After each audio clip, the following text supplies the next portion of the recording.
Assalamualaikum warahmatullahi wabarakatuh. Welcome back to my channel. I hope you all are well. Myself Nabiha Nadeem. So in this particular video, we are going to deal with another important topic yet very interesting, and that is the nucleus. So let's begin with the video. So if I ask you to define what a nucleus is, because I know that you're aware about this word called nucleus. So if I ask you what do you know about nucleus, so what would you say? Yeah, you're right. Yeah, certainly.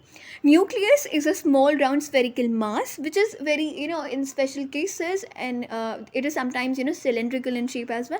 But most probably it is spherical mass. So, nucleus is a small round spherical mass present almost at the center of a cell. Ah, did I say center of the cell?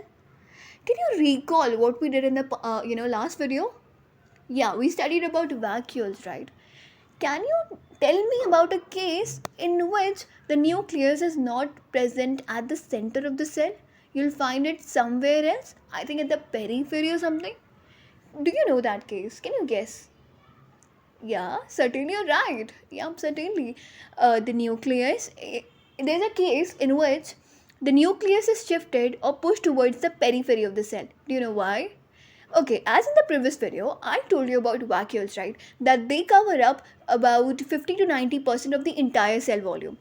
So, hence, they cover up the entire cell volume, hence, the centrally placed nucleus is pushed or pushed towards the periphery, the outer boundary, side boundaries of the cell. It is pushed towards that, towards the periphery. So, remember this point very nicely. Okay, so the nucleus contains, talking about the composition, the constituents of nucleus. So what does it contain and all? So first we have the nuclear envelope, also known as the nuclear membrane, as we had the cell membrane, right? Similarly, we have a nuclear membrane or a nuclear envelope as well. Then we have the nucleoplasm, as we had the cytoplasm. Similarly, we have the nucleoplasm as well. Third, we have the chromatin network or the chromosomes. Okay, chromatin network or the chromosomes. Then we have a small spherical body centrally placed that is known as the nucleolus. Okay, now let's discuss each one of them. Okay, so nuclear envelope, also known as nuclear membrane. As you had the cell membrane, similarly we have the nuclear membrane as well. So what does this do now?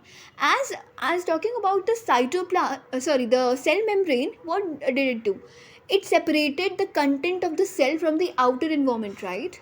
Yeah, the same function is of the nuclear membrane as well.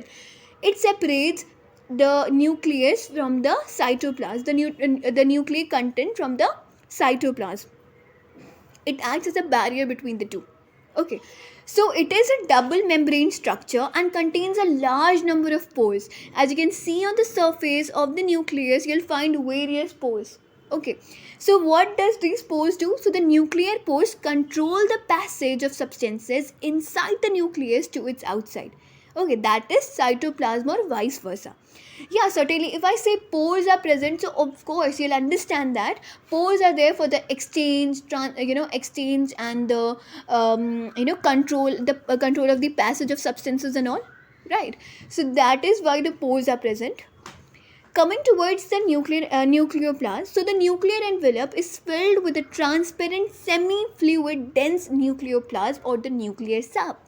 As you know that the cell is filled with a semi-fluid matrix known as the cytoplasm. Similarly, very similar to that, we have a content inside the nucleus, and that is known as the nucleoplasm or the nuclear sap. Getting my point? Yup.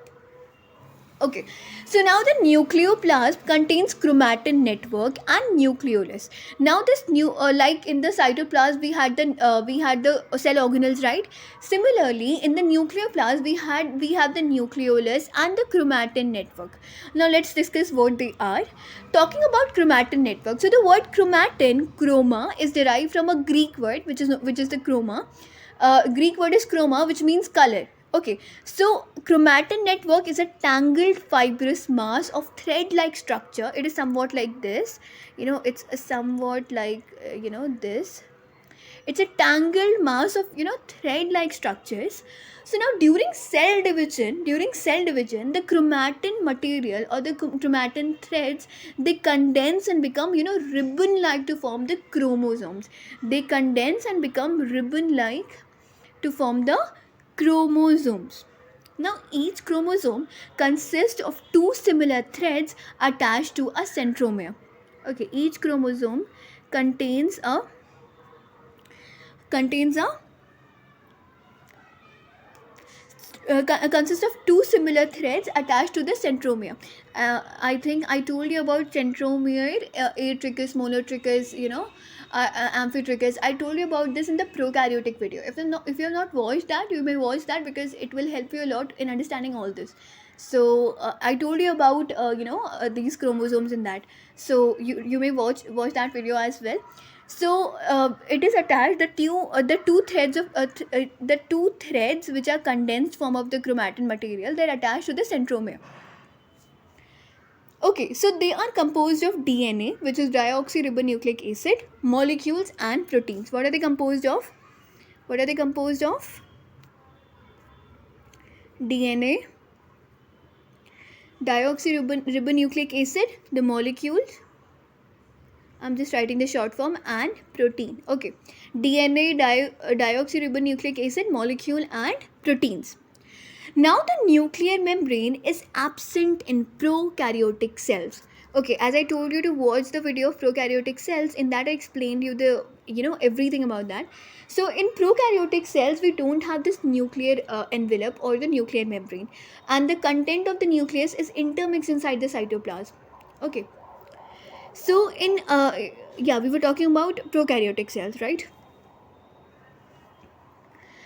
So the nuclear membrane is absent in prokaryotic cells. In them, the chromatin fiber occurs freely inside the cytoplasm. However, a double nuclear membrane is present in the eukaryotic cells. So this is the very significant distinguishing factor between the eukaryotic and the prokaryotic cells, that in the prokaryotic cells, for example bacteria, we don't have the nuclear membrane, but in the case of eukaryotic cells, we have the nuclear membrane, double membrane, which is a double nuclear membrane. Okay, now the number of chromosomes is always constant for a particular species. In human beings, the number of chromosomes are 46, that is 23 pairs. 46, that is 23 pairs of chromosomes. Right. There are various more examples, mentioned in various kinds of books. Like in garden pea, it contains 14 chromosomes. Onion contains 16 chromosomes. Maize contains 20 chromosomes. Honeybee has 32 chromosomes, while dog has 78 chromosomes. And we have 46 chromosomes. That is 23 pairs of chromosomes. Right. Now we were talking about nucleus, right? So the information for inheritance of character from the parents to the next generation passes in the form of DNA. Because in the case of reproduction, the two cells, the nuclei of the two cells get fused, right? So it has some DNA as well.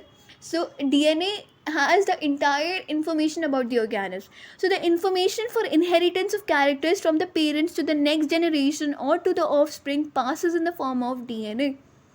The functional segments of DNA are called genes. Okay, genes are the carriers of heredity. That is why we resemble our parents and all, right? Due to these genes. Okay, so they are also present inside the nucleus. So each nucleus has at least one nucleus. It has at least one nucleus. Whatever the nucleus is, of whatever cell, it has at least one nucleus inside that. Okay.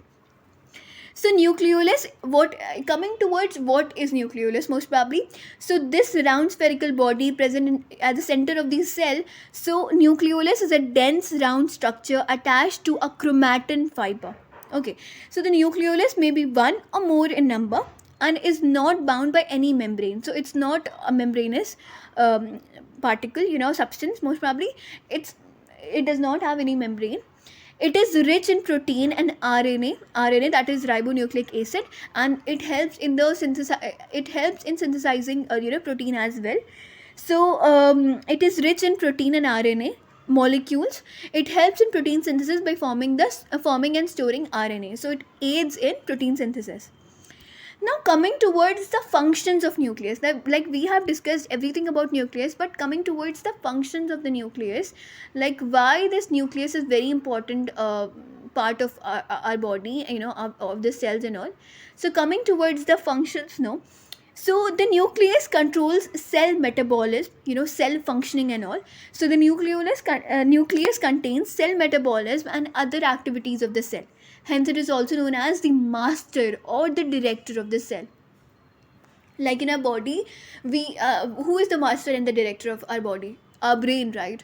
Talking about a computer, who is the master and director? The CPU, right? Similarly, in the case of a cell, we have a master and a director, that is the nucleus. It is also known as the master or director of the cell.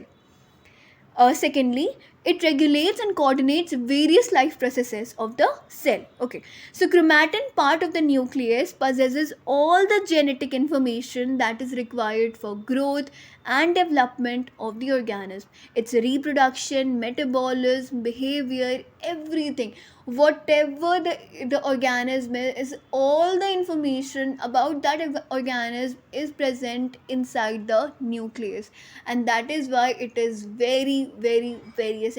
It plays a vital role.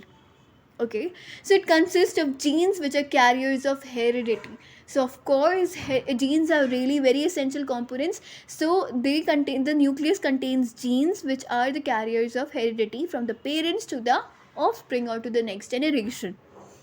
All the variations are caused by changes in the genetic material present in the nucleus. If distinguishing features occur inside organism or something, so that is all due to the genetic material, changes in the genetic material present inside the nucleus. So nucleus, the genetic material present inside the nucleus is really crucial, really vital. It plays a vital role. So that is why nucleus is really very important. It has, all the secrets and very important information about us, so we need to keep it safe now. Right, so this is all about nucleus. I hope you enjoyed the video. If yes, then don't forget to like, share and subscribe. See you in the next video very, very soon, inshallah. Until then, Allah Hafiz, Assalamu Alaikum.